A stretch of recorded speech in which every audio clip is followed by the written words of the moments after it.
السلام عليكم. الزول في اللون، مبروك عيدكم. اليوم سنتحدث على سبب إضافي من أسباب الذي يجعل النحل يرمي ويتخلص من اليرقات، يتخلص منها ويرميها خارج الخلية، أحيانا بسبب الجوع وأحيانا بسبب المرض.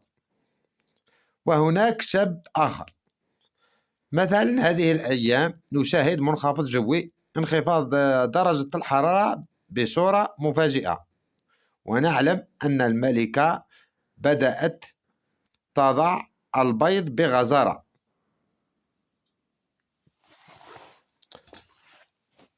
حيث كان الجو معتدل. عندما يحدث هذا التغير المفاجئ، انخفاض في درجة الحرارة، يعود النحل إلى التكتل، أي يتجمع في وسط الخلية، ولا يتمكن من تغطية كل الإطارات التي فيها حضنة، حيث تبرد تلك الحضنة ويتخلص منها النحل. هذه حالة من الحالات التي يمكن أن يتخلص منها النحل، يعني لا داعي للخوف. يعني النحل المبتدئ مباشرة عندما يجد التغذية والنحل يتخلص من اليرقات، يعتقد أن الخلية فيها مرض، تعفن حضانة أو فروة. المهم لا خوف. المهم هنا السبب يعود إلى عدم تمكن النحل في يوم أو في يومين باردين من تغطية كل الحضانة، لذا يتخلص منها.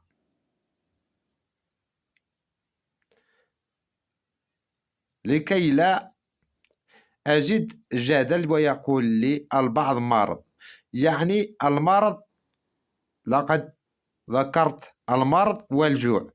بدون الجوع والمرض هناك حالة، وهي عدم تمكن النحل من تغطية كل الحضانة بسبب الانخفاض الجوي. هذه الظاهرة تحدث في الأماكن التي انخفضت فيهم درجة الحرارة.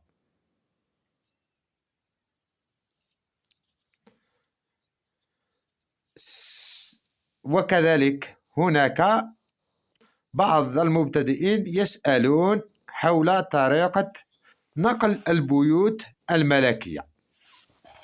لنأخذ مثل من هذا الإطار، نقطع البيت الملكي.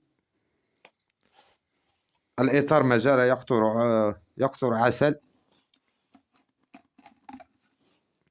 نقطع البيت الملكي مثلا، نصور بيد ونخدم بيد.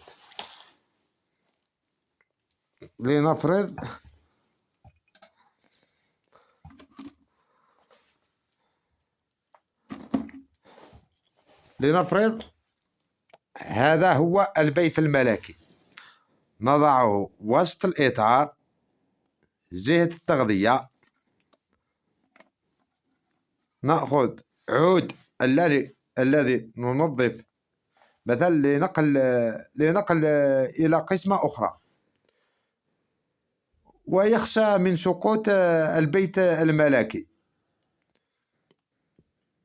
نأخذ عود من العود الذي ننظف به الأسنان، ونضعه في الجهة بعيدا عن البيت، ونثبت به البيت الملكي بهذه الطريقة.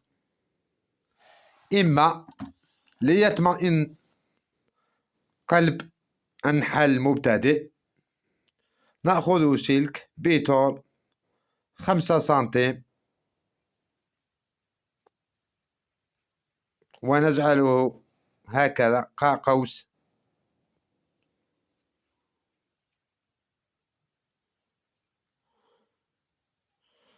ونضعه في أعلى البيت الملكي، حيث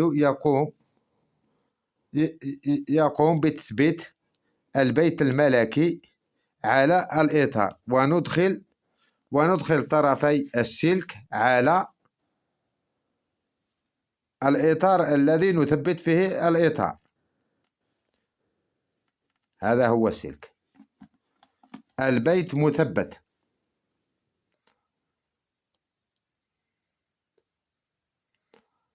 أرجو أن يكون الفيديو قد أفادكم.